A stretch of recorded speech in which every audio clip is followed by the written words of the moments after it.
Hey there!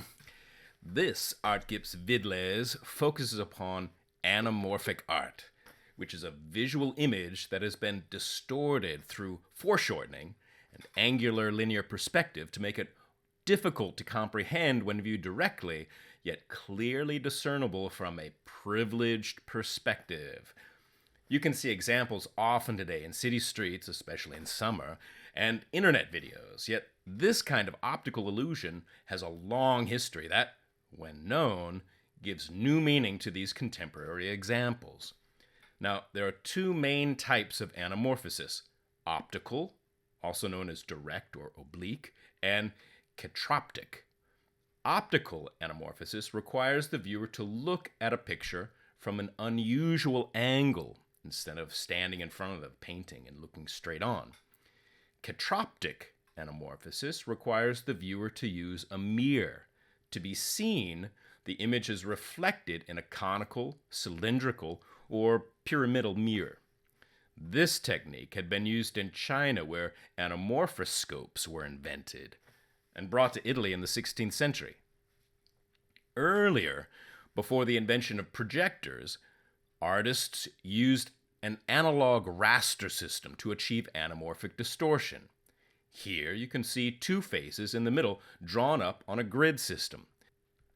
By redrawing the grid skewed, then replicating the individual boxes, the artist could achieve an optical anamorphic distortion.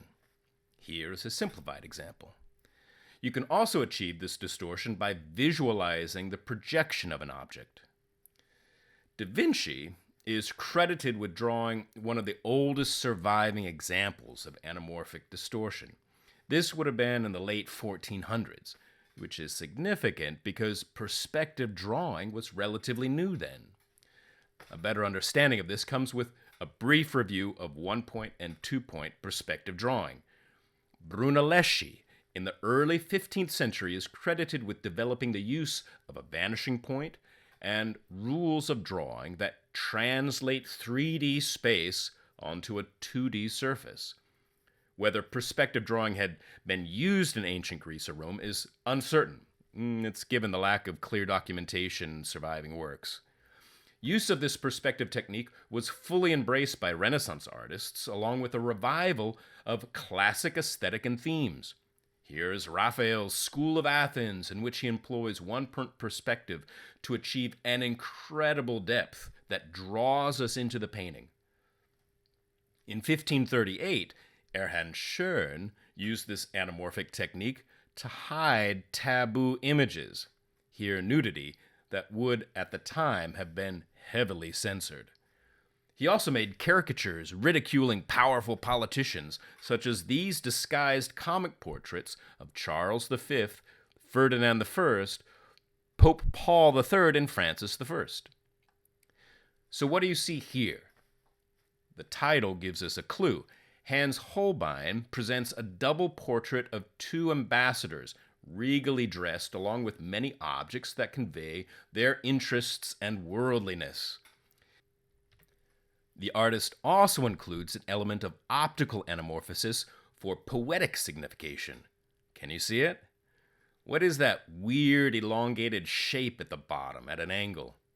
If you could position yourself to the right of these figures at their eye level, meaning to see the world as they see it, you would see this skull, a memento mori that symbolizes our mortality, which is always present, even when we do not directly perceive it. It wasn't until the late 17th century when the word anamorphic was coined, derived from the Greek ana and morphosis, shaping. The Catholic Church loved this notion of a privileged perspective, which allowed a clarity of discernment.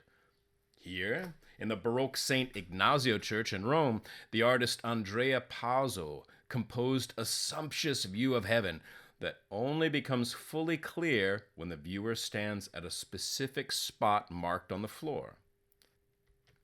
Since then, street artists have kept this traditional technique alive. Recently, anamorphic art has been brought indoors as well. Using projectors, images can be cast upon complicated surfaces. When done well, the resulting image, when seen from its privileged perspective, seems to float in the air. Anamorphic images can be made easily on paper as well, and very low tech, or on your hand. Your task this week is to experiment with anamorphic art with the materials that you have at your disposal, whether drawing, painting, or arranging objects in your room to achieve an image that becomes clear only from one privileged perspective. This week is experimenting and brainstorming. Document your ideas and upload. Next week, you can make something more involved. If you would like to see more YouTube videos, check out the links at the end of the Anamorphic Art VidLes transcript docx file.